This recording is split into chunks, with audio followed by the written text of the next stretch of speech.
தான் பேத்தி வயசு இருக்க ஒரு பொண்ணை ஒரு பல தோட்டத்துக்குள்ள கூட்டிட்டு போய் பாலியல் வன்கொடுமை பண்ணியிருக்கான் ஒரு காம பிசாசு.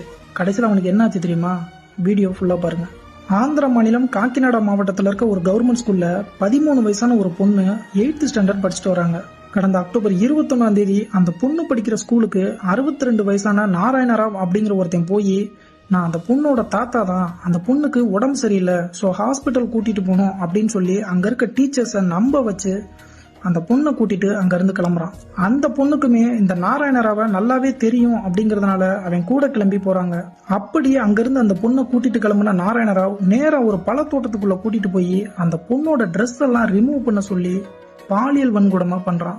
அந்த நேரம் பார்த்து அங்க வந்து அந்த தோட்டத்தோட உரிமையாளர், நீங்க யாரு, இங்க என்ன பண்றீங்க, ஏன் அந்த பொண்ணோட ட்ரெஸ் எல்லாம் ரிமூவ் ஆயிருக்கு அப்படின்னு சொல்லி கேட்டதுக்கு, உன்னால முடிஞ்சதை பண்ணிக்கோ அப்படின்னு சொல்லிட்டு இந்த நாராயணராவ் ரொம்பவே தெனாவட்டா பதில் சொல்லியிருக்கான். அது மட்டும் இல்லாம அந்த தோட்ட உரிமையாளர் அந்த பொண்ணை மீட்டு அவங்க பேரண்ட்ஸ் கிட்டையும் ஒப்படைச்சிருக்காரு. ஸோ நடந்த எல்லா விஷயத்தையுமே ஒரு வீடியோவை ரெக்கார்ட் பண்ணி வச்சிருந்த அந்த தோட்ட உரிமையாளர் அடுத்த நாள் அந்த வீடியோவை சோசியல் மீடியாலையும் போஸ்ட் பண்றாரு. அந்த வீடியோ பயங்கரமா வைரலும் ஆகுது. அந்த வீடியோவை பார்த்த போலீஸும் யாருமே கம்ப்ளைண்ட் கொடுக்கலனாலும் அந்த வீடியோவையே ஒரு ஆதாரமா எடுத்துக்கிட்டு இந்த நாராயணராவ் மேல கேஸ் ஃபைல் பண்ணி அரெஸ்டும் பண்றாங்க. இந்த நிலையில தான் அதே நாள் நைட்டு இந்த நாராயணராவுக்கு மெடிக்கல் செக்அப் எல்லாம் முடிஞ்சு லோக்கல்ல இருக்க ஒரு நீதிமன்றத்துல ஆஜர்படுத்துறதுக்காக கூட்டிட்டு போயிட்டு இருக்காங்க.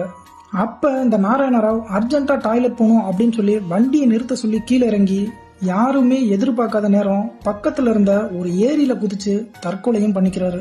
ரொம்ப நேரம் தேடுதலுக்கு அப்புறமா அடுத்த நாள் காலையில தான் இந்த நாராயணராவோட உடல் மீட்கப்பட்டு போஸ்ட்மார்ட்டத்துக்கும் அனுப்பி வைக்கிறாங்க.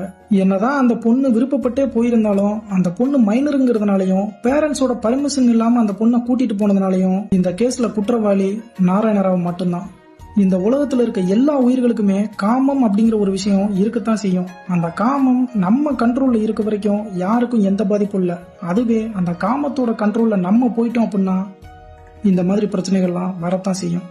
இதை பத்தின உங்களோட கருத்தை மறக்காம கமெண்ட்ல சொல்லுங்க.